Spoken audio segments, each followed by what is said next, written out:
morning. It's a business today. My name is Odunayo Sawyer. Urban farming is rapidly transforming the landscapes of Nigerian cities as more individuals and communities seek innovative solutions to feed themselves, create jobs, and promote sustainable development. With food prices on the rise and urban populations booming, city dwellers are reclaiming rooftops, balconies, and vacant plots to produce fresh vegetables, herbs, and even fish right in the heart of urban environment. This movement not only supports local food security but also empowers youth, women, and aspiring entrepreneurs, turning urban agriculture into a vital pillar of economic resilience and environmental stewardship. Today, we shine a spotlight on this emerging sector and its growing role in Nigeria's quest for food self-sufficiency. And joining me is Jesuto Olajide of Spice Hub Connect and the leading voice in urban agriculture, who will unpack the opportunities, challenges, and far-reaching impacts of this green revolution on both business and society. My name is Odunayo Sawyer. Once again, thank you for joining us on the program. We'll take a short break. Our business today will be back. Don't go away.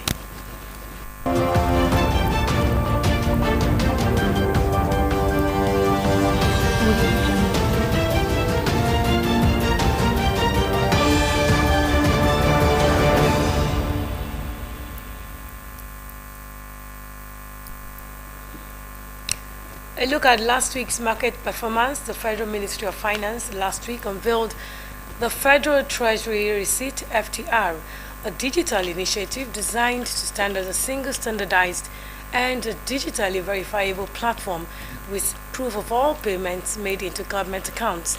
The FTR is being implemented alongside a standardized pricing and billing platform, the Central Billing System (CBS). Both the FTR and CBS will be integrated into the Revenue Optimization and Assurance Platform, REVOLVE, an end-to-end digital infrastructure that went live on August 1, 2025. The government seeks to curb revenue leakages, strengthen accountability, and promote fiscal transparency. FTR and CBS are currently undergoing a 30-day pilot program across 10 ministries, departments, and agencies. And also last week, Nigeria's Business and Consumer Sentiments Index showed optimism in September. The Business Confidence Index rose to 31.5 from 28.9 in August 2025, sustaining 4 consecutive months of growth. Similarly, overall consumer sentiment rose to -6.4 in September 2025 from -39.3 in the same period last year, marking the highest level in over 2 years. This is mainly buoyed by moderating price pressures, stable forex market conditions, and stronger growth. And we expect sustained optimism in economic confidence to drive higher consumption, private sector activities, and robust GDP growth through the rest of the year. Also last week, the Naira appreciated in both the official and parallel markets, closing with a spread of 22.04 Naira to the US dollar in the official market.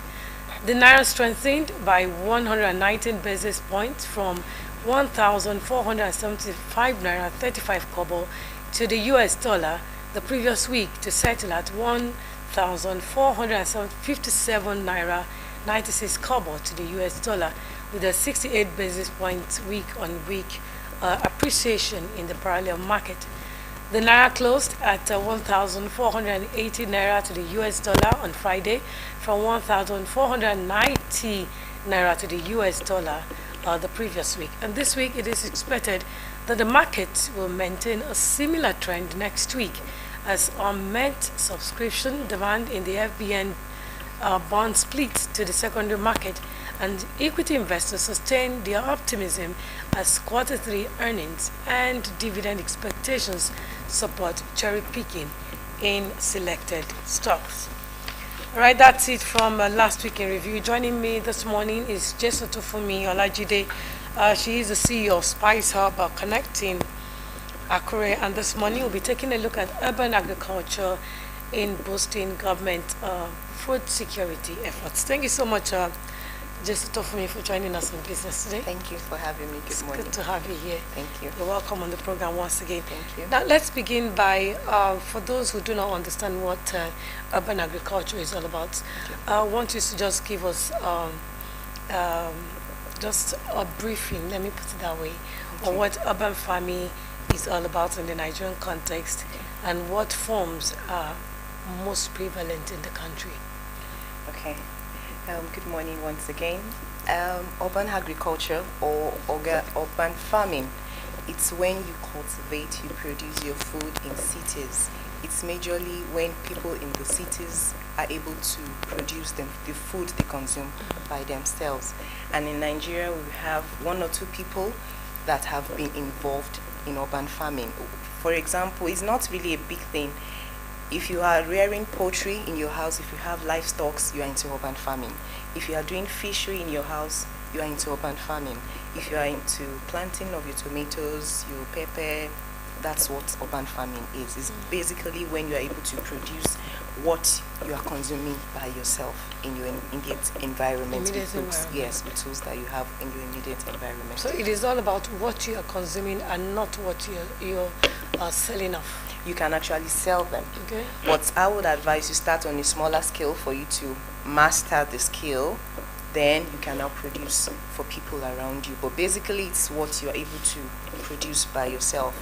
Yeah, using the immediate things you have in your environment. And now you talked about mastering the skills. Yes. What is it all about? How do you master the skills of urban agriculture? Okay, for example, let me use myself as an example for you. When I wanted to go into farming with my husband, we started producing okra. We tried it in sacks. Okay. We planted okra in sacks, and people were wondering, will they still grow? Will they still germinate? And before you know it, the thing started booming. We started harvesting, and they went to their homes. They started reproducing the thing in their houses. Presently, I plant yams in sacks. I tell people, you don't have to wait till you buy from the market. You can actually produce these things in your house. I produce my yam that I'm eating currently is in sacks. Okay, I tried using sacks to plant maize, to test it if it actually grew in planting bags, and it did. I harvested them from my planting bags. Okay, people will say I don't have land. I'm in a rented apartment. That does not stop you from being involved in urban agriculture or urban farming. You can get your tires, used tires, just cut them. When you put sand in them, you plant your vegetables. In 2 weeks, you start consuming your vegetables.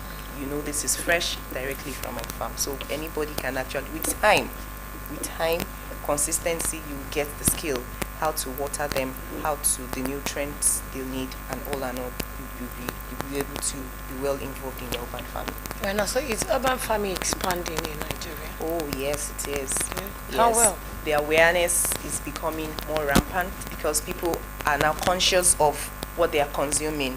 They actually, because a lot of meals, things that have been produced, you have these fertilizers, and people have started complaining.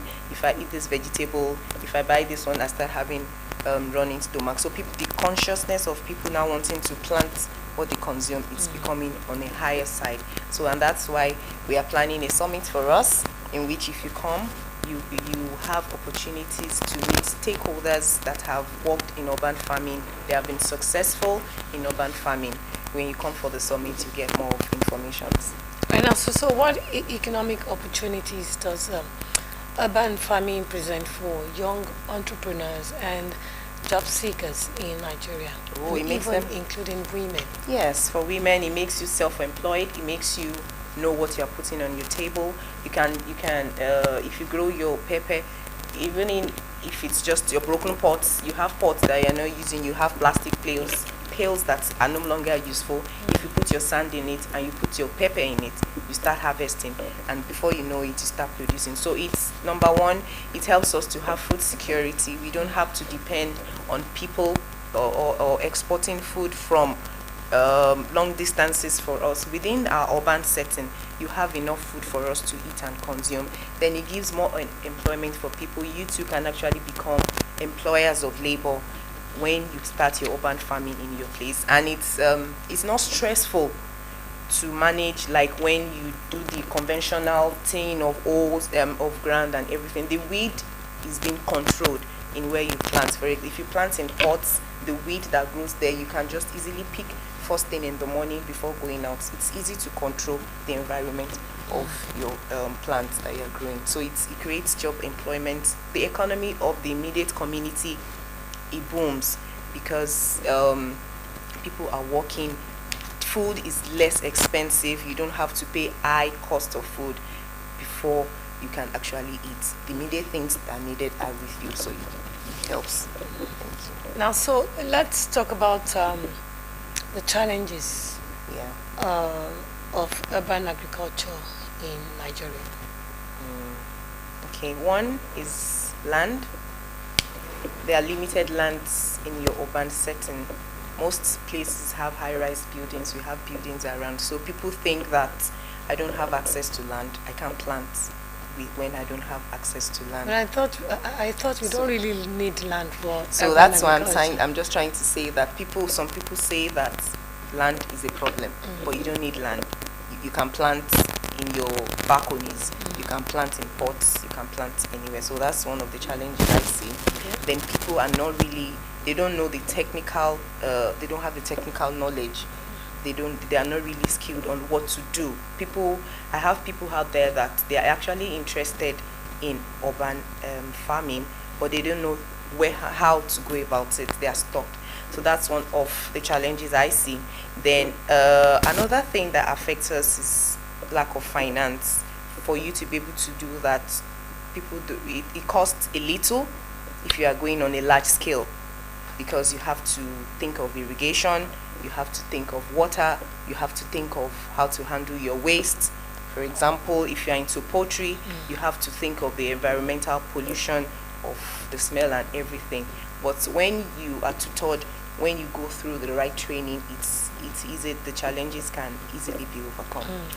Okay, can we categorize greenhouses under urban farming? Oh yes, Okay. you can.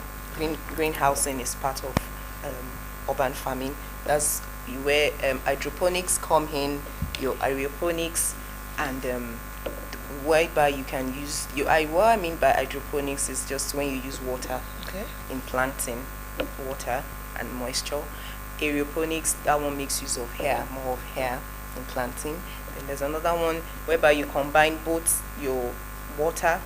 For example, if you have a fish tank in your house, the water from your fish, you can easily use that to wet your plant. So it's just like 2 in 1. The nutrients from the fish, use that to wet your plant. Water is not being wasted, so it works both ways. Okay, so what about the cost of soaring food prices?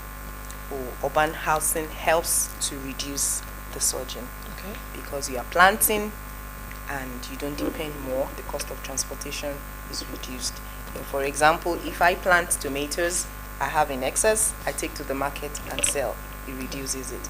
If you plant pepper, you have in excess, you bring it out, you sell.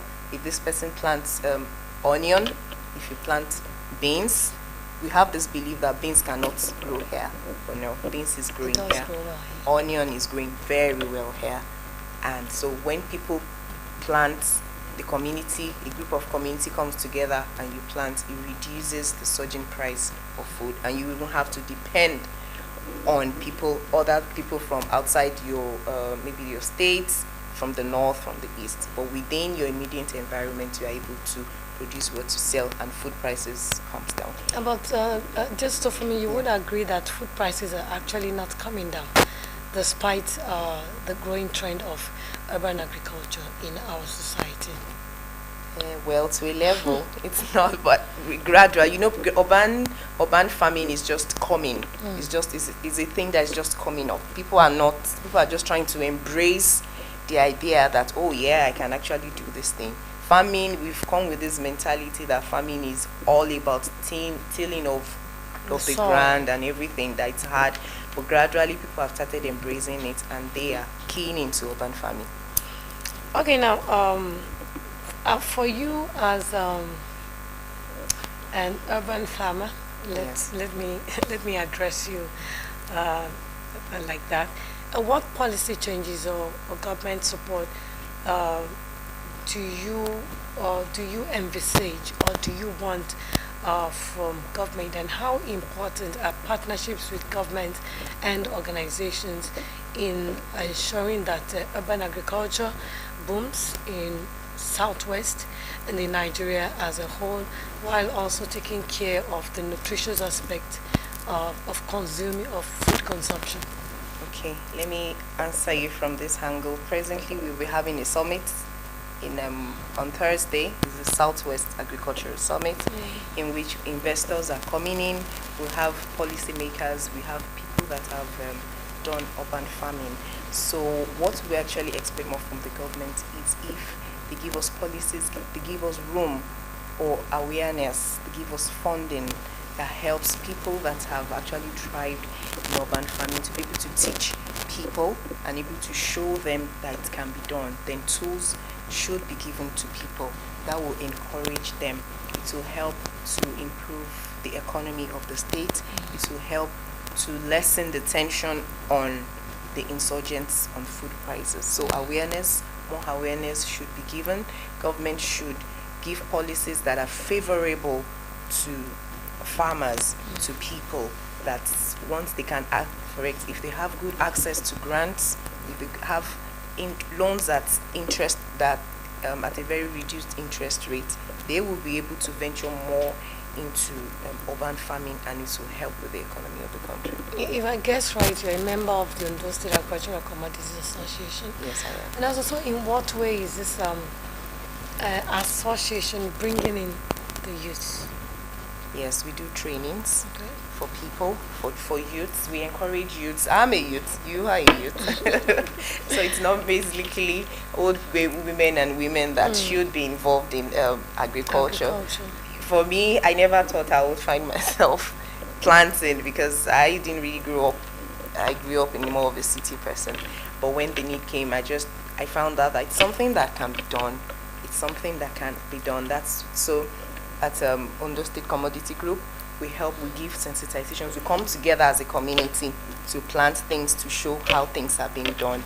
Yes, so we encourage more youths to come on board to join us in urban farming. And now let's talk about the Southwest Urban Agricultural Summit that you mentioned the other time. Yeah. And it has its theme as urban agriculture for food security, jobs, and climate action Yes. in Southwest Nigeria. What is the reason behind this theme and the focus on the Southwest? Okay. The reason, because we want to bring people in city together. We want them to come on board, for them to know that you can do it, you can actually feed yourself. We want to inspire them. Like I said earlier, investors are coming, policymakers are coming, people that have actually worked in urban farming and they have been successful, they are coming to share their success stories. We want to encourage every one of us to go into urban farming, and there will be opportunities from all shades for life. They will be taught how you can do gardening in your house, how as every woman you should be able to have the basic necessary things to produce obe. We are in the Southwest, and we believe that if you have obe at home, basically there's food at home. Without no obe, there's no food. So as a woman that comes, as youth that comes, they will be taught on how you can have your obe garden with your spices, in which you can actually live healthy on spices and herbs. You'll be taught on what to do. Then trainings will be given on people, because for example, if you have your efirin, for me, I have efirin at home. Efirin is common here, but you don't know that efirin, you can actually you can dehydrate efirin and make money from it. You can cook without seasoning cubes. You can just using your spices and herbs. You can do that. I am more into spices in the urban setting, and most of what I use, they're in my backyard. I produce, I dehydrate, and I sell. I mix for people to sell. Okay. For example, your onion. When my onion is ready, I dehydrate and I sell. So the summit is an avenue for you to come and learn from people that are actually into it. They will hold your hands and help you to know. And we are starting from the southwest because they say charity begins at home. Yeah, so we really want to integrate urban farming into our people. We want to show them that it can be done before we move to other parts of the country. Now, you mentioned Obe. Yeah. So, I want to go back to Obe. Yeah. Because if I quite remember, Yeah. Obe was launched a few years back. Yes, it was. And it was a brainchild of the past Osrc chairman, the female, Yeah. the women wing. Yeah. How is that going? What is the acceptance level of Obe? You can say on a scale of 1 to 10, I'll give us 8. Oh. It's really well being accepted. Because I know that if I have a wedu in my backyard, if I have okra in my backyard, if I have tomatoes, if I have pepper in my backyard, soup It's is made ready. a pot of soup. Yes, a pot of soup is ready. So Obe it's becoming an household name. It's been accepted. And when you come for the summit, I can assure you, you'll be given seedlings that you can go and use to start your own Obe garden. Yeah, so Obe it's gradually becoming an household name. Okay, that's good. That's good to know. Now, before you leave for the program, what are the key takeaways or expected outcomes from the Southwest Urban Agriculture Summit 2025? And how do you envision the growth of urban agriculture in the next 5 years? So that's 2 questions in one. Okay. After So the let's end of begin the with summit, the takeaways, Yeah. the expected outcomes. from the summit, I expect people to understand fully what urban agriculture is. I expect people to go back home and reproduce what they are being shown and become key stakeholders and voice in urban farming. I expect people to do that and bring more people into urban farming because it will actually help us. It will help you. It will help me. 1, to stay healthy. 2, to improve our economy. And also the second question, please. The second question is, so how do you envision the growth of urban agriculture in the next 5 in years? the next 5 years. Let's begin with the Southwest. What do you If expect? in the southwest, once we are able to go back with what we have done and everything, in the next 5 years, I expect a speed in growth of people. I expect growth. I expect more people to be more involved in urban farming. I expect food security to be key.